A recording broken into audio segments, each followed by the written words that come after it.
Mother-in-law is angry I booped her nose for ignoring my baby bump boundaries.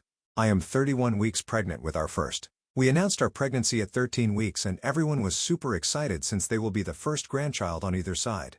I started showing at about 4.5 months and initially tried to be patient with my mom, mother-in-law, grandparents, aunts, random old lady at the store when they wanted to touch my belly. I wasn't crazy about people constantly rubbing my belly like I was some Buddhist statue, but let it go since everyone was excited. After a few weeks, I got touched out and politely asked people to stop or would nicely say no when they asked, which most people respected. Mother-in-law tends to be overbearing and pushy, very much as main character syndrome, gets pouty and grumpy when she doesn't get her way.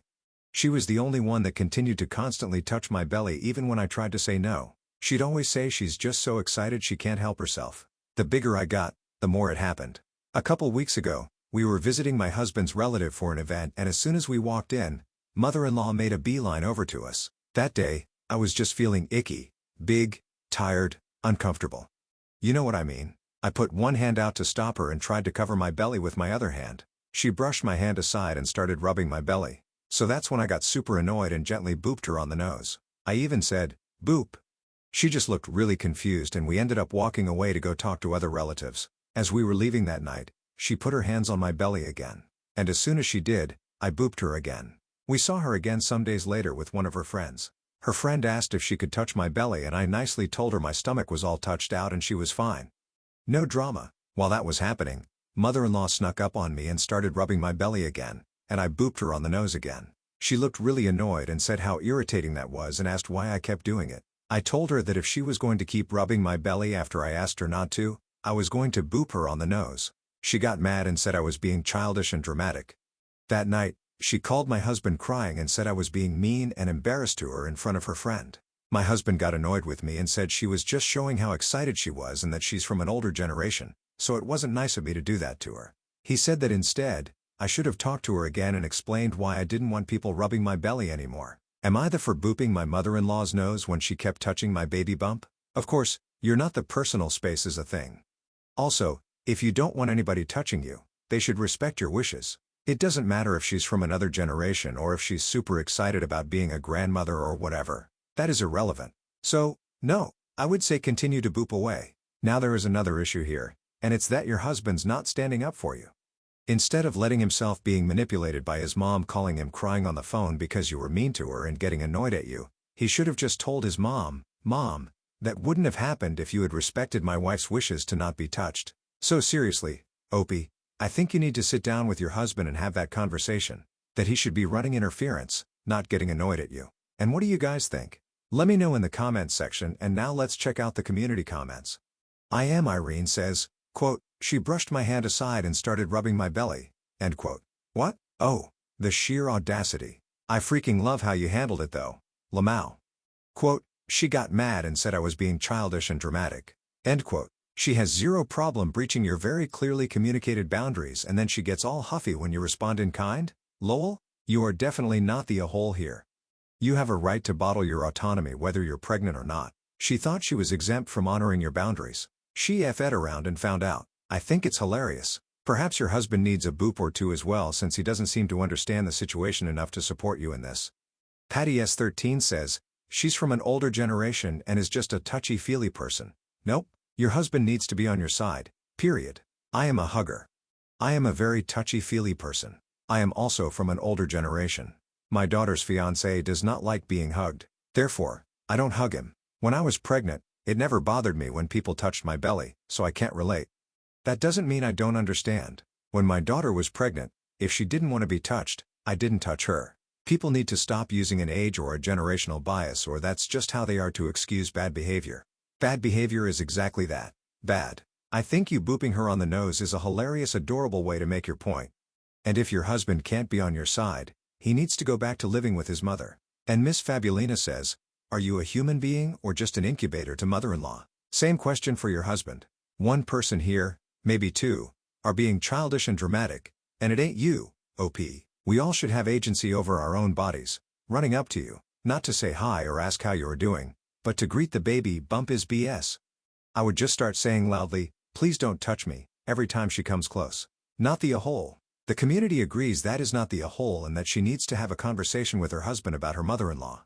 So now let's move on to the update to see how this story ends. I posted a couple of weeks ago about how my mother-in-law would not listen to me when I asked her not to keep touching my baby bump.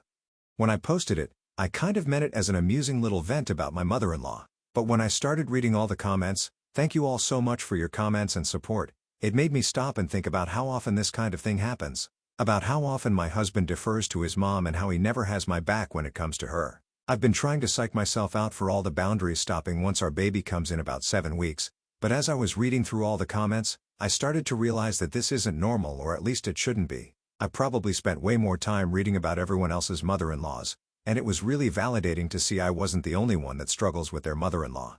I have a good relationship with my mom and dad, but, well, they are typical, I think. Parents, they offer unsolicited advice, come to our apartment and move things around to help, etc. We disagree about stuff and argue and fight sometimes, but here's the thing. When I tell them to stop whatever they are doing, or when I or we don't take their advice, they don't get mad.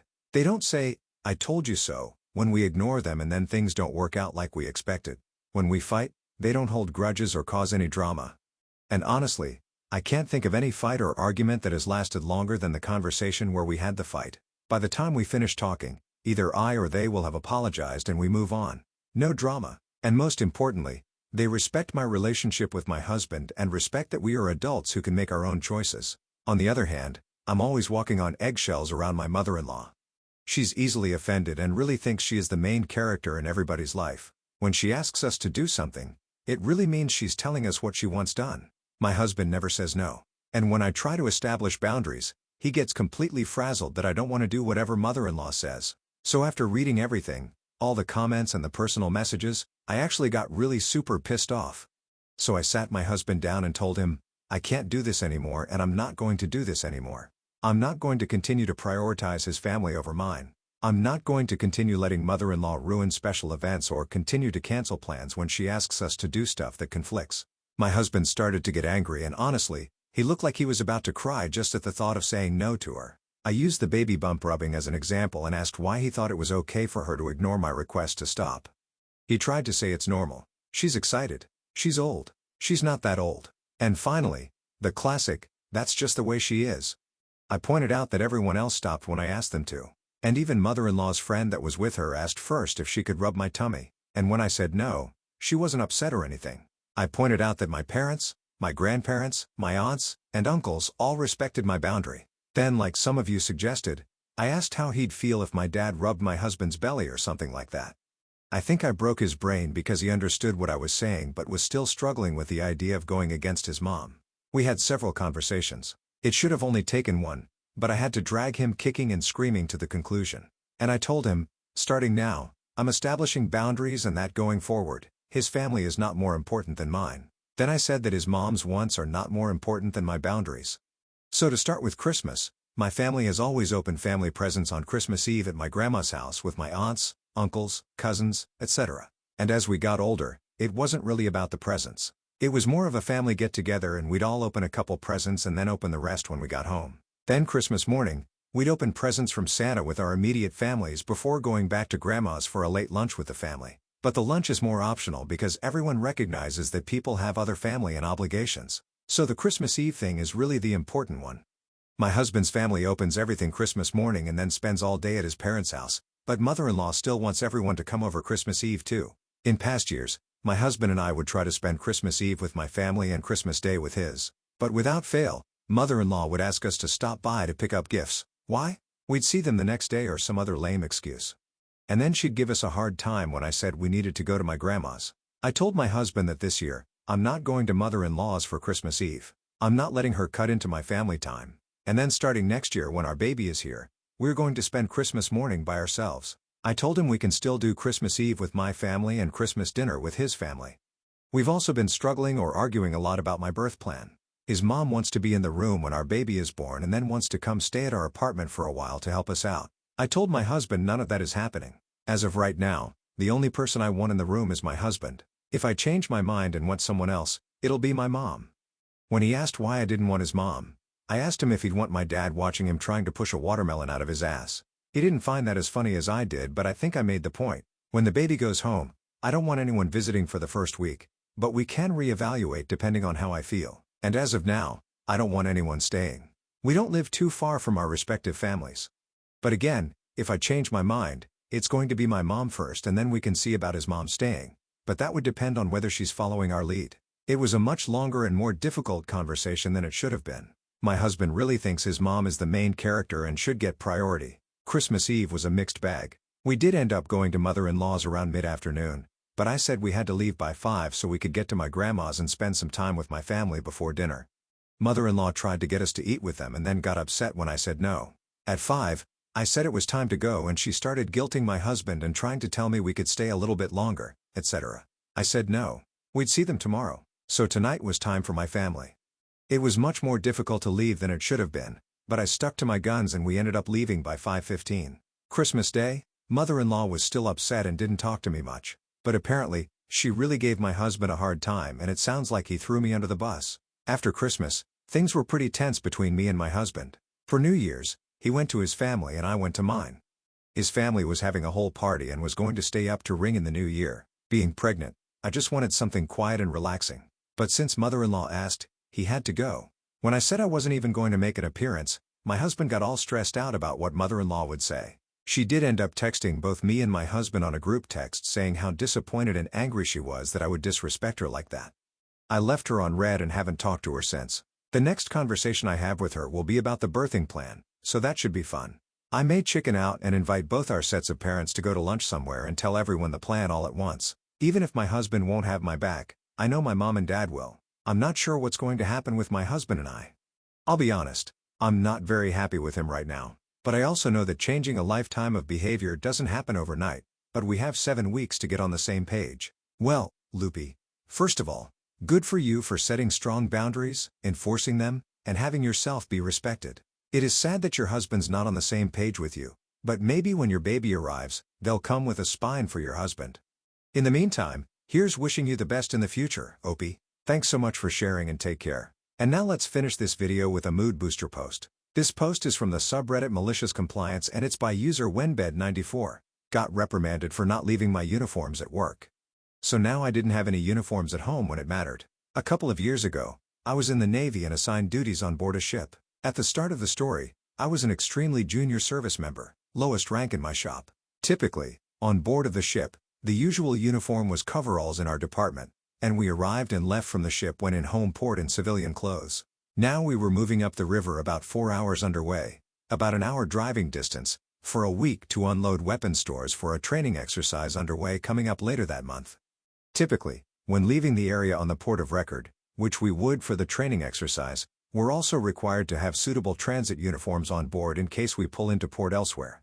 For this week-long weapons load, I had no plans to leave the ship, and we weren't leaving our port of record's geographical area and would be returning to our home berth again before the upcoming trip, so I didn't prep my uniforms to bring on board, seeing no use for them. At the last minute, our medical department scheduled medical appointments on our behalf at a small satellite clinic at the weapons station with no input of our own and informed me I'd have a dental appointment while there. I immediately went to my supervisor with the issue because I had no suitable uniforms for off-ship use on board, and we were required to attend medical appointments in uniform.